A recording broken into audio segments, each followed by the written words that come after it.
Good morning everyone, and welcome back to our channel and our course on CNC shift programming. In the last video we saw how to use the roughing macro for internal and external machining. I have to admit that I didn't really like that video because I struggled a bit to navigate between the whiteboard and the simulator. The explanations come out better on the whiteboard, but the only downside is that if you make a small typing error, you might not notice it. At this point, I want to thank everyone who occasionally points out, hey, you forgot a minus sign, because when I'm writing on the whiteboard, I sometimes make a mistake or a small error, especially when I'm thinking about what to say next. The simulator catches those mistakes, but the whiteboard doesn't. So basically we said that with ISO programming, meaning point to point, we can already do everything. Today let's focus on tapping, meaning we'll create a hole using a fixed drilling cycle with a pecking cycle, and we'll tap it. The hole is the one you see. I see it on the right, but maybe you'll see it on the left of your screen. Anyway, it's a 30mm long hole to be threaded M14, so we'll start with a pilot hole of 10.2. What exactly is it about? What does it mean when we talk about drilling with a pecking cycle and the related diameter, which is 10.4 facing 12, the pilot hole in 14, and 12.2 if I remember correctly. Earlier I mentioned 10.2, but there are tables that specify this. We need to focus on the programming. This hole is 30mm long.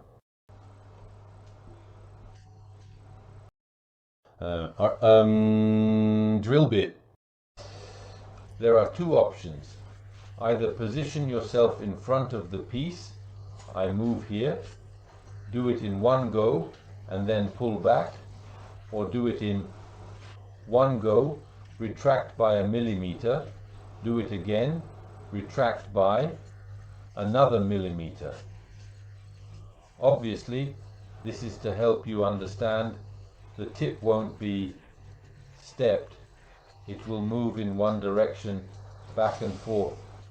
This is important for chip breaking, especially when we have materials like very pasty metals where the chip doesn't break and risks getting tangled around the tip or creating volume in the tip's helix and breaking it. Let's say, for example, we have a hole that's approximately 30 long and 12 in diameter. Nowadays those sharp coated tools don't cause problems, but we learn to manage them in this way. We have a flat tip and a low alloy material, so to drill a hole like this, we basically need to give it three parameters. A target Z, a break interval, meaning how often my tip goes in, stops, pulls back a bit, and then re-engages, and retraction, which is how much. I want to pull back. Yes, because for some materials, just stopping is enough to break the chip, while for others, it's better to pull back completely. So this is the macro for chip breaking. Some FANUC machines have this as an option. They even have the ability to completely exit the piece and re-enter. Sometimes it's necessary, sometimes it's not. If the machine doesn't have it, you do it in ISO, make a pre-hole that's half the length, then exit and make the other hole. You also need to use your head a bit. So the three parameters are target Z, break interval, and retraction. Fanak, how does it give it to you? Let's say we've named our tip TUR101 and we're working with a coidal tip that is programmed at X0. So what do we do?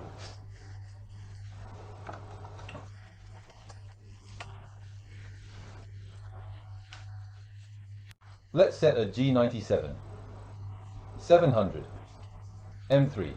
Remember, the drill bits spin in the opposite direction. Then G0, X0, Z4. We position ourselves here, safely. To the Arani, to the Arani, to the Arani, to the Arani. In some machines, the F needs to be set first, in macros, while others accept it, in the macro itself. Just to be safe, we set the feed rate F012 before giving the macro. Here comes G74, R1, G74, Z30, Q5000. What does that mean? R1, G, 74 Z minus, 30 Q.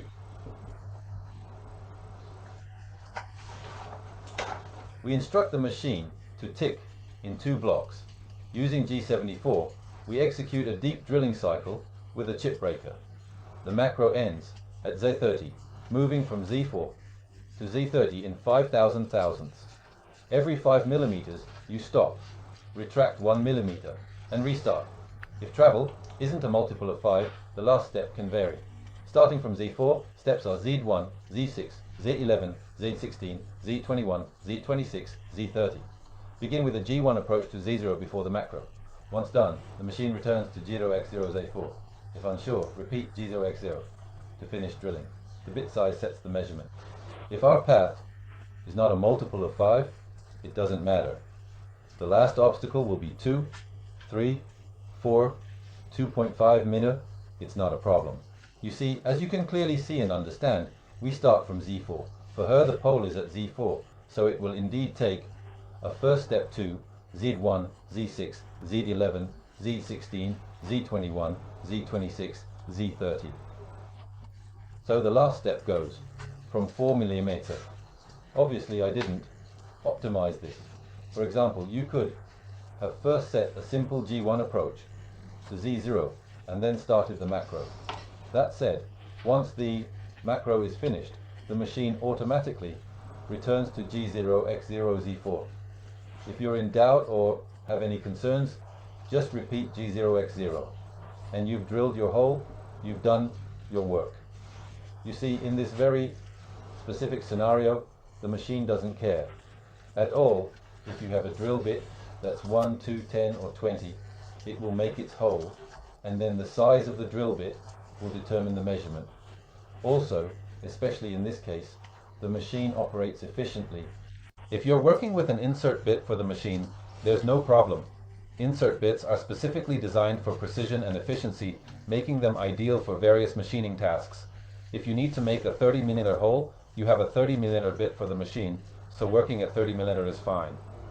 This ensures that the hole is accurate and meets the required specifications. So if you have a zeroed insert bit, at this point, it can be used like a drill. This means that the bit is perfectly aligned and ready to perform the task without any adjustments. That said, with insert bits, it's not common to break the chip unless in extremely particular conditions. These conditions might include excessive force or incorrect usage, which are rare when proper procedures are followed. Now that we've made our hole, we need to thread it. Threading is an essential process that allows for the insertion of screws or bolts, providing a secure fit. So we have a hole that's 30 millimeters deep, and we need to create a thread that's 20 millimeter long, M14. What do we need to use in this case? We need to use a tap. For those who don't know, a tap, let me prepare a slide for this. Just look up M14 tap online, and you'll understand what it is. It's a cylindrical tool with a series of tapered threads, basically a male thread, which, when it goes in, removes material and creates the threading. This process is crucial for ensuring that the threads are clean and precise, allowing for a strong and reliable connection. It is obvious that when a tap enters, the mandrel must turn in one direction, as if it were being screwed in. When the tap reaches this position, the mandrel must stop and turn backwards to allow the machine to go back without stripping the thread. Here's a little issue that CNC machines have solved for us quite easily. There are two methods for threading, with or without a compensator. What is the compensator? The compensator is a gadget that I personally hate. I've probably used it 3 times in my life. Basically, there's a sort of spring here, and when the tap reaches the bottom and the motion reverses, it allows the tap to oscillate in this way so it doesn't break, because during the reverse motion there's a real risk of the tap breaking. If you have the compensator, I don't know if you remember, you thread in G33, which means that threading is always done at fixed speeds, so it's called. The TO404 tool is typically written G97's 100M3 or M4 if you're tapping right or left. This depends on the type of thread you're making. G0X0Z4, G33Z20F2, pay attention to M4. So, first, M4 S100 G1 Z4F2. I hope I wrote everything correctly because this isn't my usual way of threading, but I did take a couple of notes, so let's see if I got it right. Yes, perfect. These two blocks need to be written exactly together. So Z4F2. This is the right way to thread with the compensator. I've never seen anyone thread with a compensator in a company, so if there's anyone with different experiences, please write them in the comments because I'd love to hear them. If these compensators exist, there must be some applications or fields that go beyond my experience, and that's totally fine. So this is the method for threading with a compensator. I repeat, the compensator allows the tap to thread during the motion reversal, enabling an oscillation of the tap in this sense, so the motion reversal isn't a shock for the tool, and when turning in reverse it comes out like a screw. It was my duty to show you this. Now I'll show you the macro, the fixed cycle for rigid tapping. So the tap is locked in a chuck, which could be an R25 or R32 depending on the machine. This tap is secured in the chuck and you don't move it in any direction from there. So the only thing you need to be careful about is to make sure that when you're at X0, the tap is perfectly centered with respect to the self-centering chuck. It was my duty to show you this. Now I'm going to show you the macro, the fixed cycle for rigid tapping. So the tap is locked in a chuck, which could be an R25 or R32, depending on the machine. This tap is secured in the chuck, and you don't move it in any direction from there. So the only thing you need to be careful about is to make sure that when you're at X0, the tap is perfectly centered with respect to the self-centering chuck. To know this, you position the machine with the 0 comparator on the self-centering probe on the shank of the tap. A 360-degree rotation gives you a range of 0.05. Otherwise, the tap is misaligned by a margin that risks breaking it. So, I repeat, when you're tapping, and even more so, when you're drilling, check your machine. When you're at X0, the machine's X0 must align perfectly with the workpiece's X0. I warn you that this often does not happen in the company. Machine issues aren't from age or damage. Adjust X for 0. Shim if Y is off. Check X0 often, especially on older machines. Experienced workers know. So, as long as it's high in X and in X plus or X minus, you just need to move the XA. Little to make sure the probe's comparator is at 0 above and below, and tell the machine to measure X0, basically zeroing out the tap or the drill bit. However, when it's high on that hypothetical axis that we don't have, which is Y, you need to intervene mechanically on the tool holder's locking by shimming it. It's not nice to say, but shimming it makes people frown. In companies, we don't always have the latest machines in perfect condition. This isn't a check you need to do every time you mount the tap, especially if you're always using the same machine. You need to know your machine, so once every 4 to 5 setups, check that X0 corresponds. If it doesn't, make a note of it and write down any adjustments you made to bring it to 0, because this applies to all turret stations. Those who have been working in the workshop for a few years will definitely follow me. Those who have never worked in a workshop will remember my words one day and say, oh right, that guy from the course told me that despite everything the manufacturers say, I need to check the taps. Now, back to us. So, rigid tapping with alignment. Let's get back to it. So, rigid tapping with alignment. First of all, we need to force G97, telling it that we're working at fixed speeds, but we won't give it any data because the self-centering chuck shouldn't be rotating right now. I'm positioning myself at G0, X0, Z0. So first of all, we need to force G97, telling it that we're working at fixed speeds, but we're not giving it any data because the self-centering chuck shouldn't be rotating right now. I'm positioning myself at G0, X0, Z0.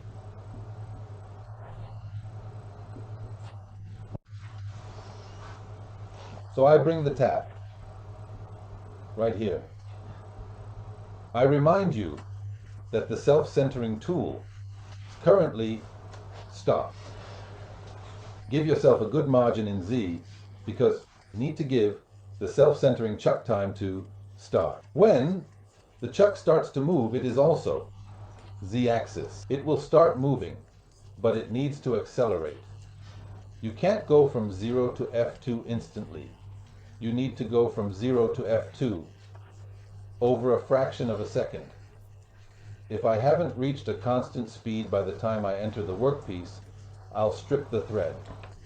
So it's better to start tapping well outside the piece. 2, 3, in this case, 4 times the thread. It's such a quick operation that time isn't our concern. It's about preserving the tap. At this point, I can't remember everything by heart. If I could remember everything, I'd be a pro. M29S150, M29S150, then G95, G84, Z20, F2. Now let's explain. G0, G80, approximately X200, Z200. We can place the M8 wherever we want. Tapping right is rarely done. So, what did we say to it? We are here. We brought ourselves here in front. M29, S150. M29, S150. We tell the machine, hey, watch out. We're starting a fixed cycle at 150 RPM. A fixed cycle. For rigid tapping. Rigid tapping will happen in G95. If we've already set G95 earlier, there's no need to repeat it, but for sure, F is 2 millimeters per revolution. If I want to make a pitch of 2 every turn, my tap needs to advance by 2 millimeters of thread down to Z20, and then I'll come back. It already tells. There's G84 at the starting point, so the self-centering tool starts, accelerates, and when I find the hole, I'll already be at F2. I reach Z20, slowing down in such a way with an acceleration and deceleration that won't shock the tap, and then slowly the spindle turns in reverse, and the tap comes out. This is the rigid tapping cycle. G80 tells it to start the cycle. Finished. Move away. All rigid threads are done this way, so for the M29 approach and the RPM, I want to thread, obviously. If I'm threading an M4, I'll have 300, 400 RPM depending on the quality of the tool I'll be using. If I'm threading an M20, I'll have 170, 180, again depending on whether I use a synthetic tap, an HSS tap, a taper tap, a Russian tap, or a German tap, because quality makes a difference. And then you need to make sure you're in G95, G84 with the feed rate equal to the pitch. If you have any doubts, use the thread pitch on the tap and check the tables. Never throw a tap with F2 into F1.5 because you'll break it or tear the thread. G80 says good, we're done, get out and go away. So any threading or tapping is done this way. This example has been brought to the simulator. In the simulator, we use tools T8 and T9. Excuse me. Here we go to the tool offsets, T8 and T9. We set a radius for T8, which will be the drill bit of 6 mm, because it's a 12 mm bit, and the tap is an M14 with a radius of 7. After that, we told it that it's a bit oriented to position 2 and at 120 degrees, then a tap setting 2, and that's it. We don't need any more data. Here we just wrote exactly what we saw on the board. G97, S700 M3. We positioned ourselves, set the feed rate to G74 Z30 at Q5000, and entered all our data. The only thing we forgot is the M3 at this point, because we stopped the spindle. But let's take responsibility for that. So here, we need to insert an M3. After that, we can execute. Here we have our GM29, G84, Z20. We can go. 29 G84 Z20, we can... I'm just asking the machine to actually simulate our part, and you can see that it's been done. Now it's not very clear, but here we have our piece. Let's pause, cut, and switch to a single block. You see, I started from Z2. I'm right at Z12. I move away, and now I'm at Z17. I move away, and let's indeed restart. I think it's a bit unclear. So now we're in single block, which means I'm doing one operation at a time. They are Z2, Z8, Z7. I'm breaking away from the famous R1, 8Z7, break from R1. Z13, Z12, move 13 to 18, 5 mm back to 17, complete hole, now 28. Need 30, go to 27, move 1 mm, last step, not from 5000, stops at 30, stop spindle, call tap, position front, roughing starts. Look, Z4, see it? Board had Z8. CNC adjusted, wrote Z4, moved back in Z to accelerate, then tapped. We didn't see it, but it tapped. You see it. Back to Z4. Notice, I move, stop the spindle, and start the roughing macro. The CNC adjusted from Z8 to Z4. For tapping, it tapped quickly and returned to Z4, showing its autonomy. We know how to turn, rough, drill, tap, and thread with G33. In the example on the board, I had already written Z8. The CNC, which is quite smart, automatically adjusted itself, even though I didn't write Z8 here but Z4.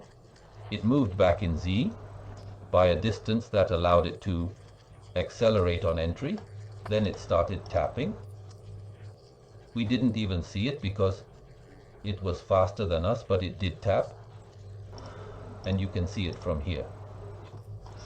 Okay, but look, it went back to Z4. Did you notice that it advanced? So there are some things that we programmers don't know. But the machine does them completely autonomously because it has parameters that say if I don't start from at least a certain distance, I can't tap. Perfect. Let's stop, restart, and do it all at once. I'd say we can wrap up this video here. So at this point, we know how to turn according to profiles, rough inside and outside, drill with the breaking tool, tap, and we'll also know how to thread with G33, I read. We've seen the grooves, but now we're going to look at them together with the threading cycle, which is the famous G76 for making external threads with the turning tool, meaning not with the external or internal tap. It doesn't change anything. This is what we'll see in the upcoming videos. I'll try to rely more on the whiteboard than on the simulator, because this isn't a course focused on a single CNC. I want you to understand why we write these codes. If you find G170 instead of G84 on another CNC, it's just a code change. But the things a machine needs for tapping are the same: endpoint, safety distance, and pitch. So conceptually, nothing will change even if you switch CNCs. I thank you for being with me. I look forward to seeing you in the next video, and I wish you a good day. Bye everyone.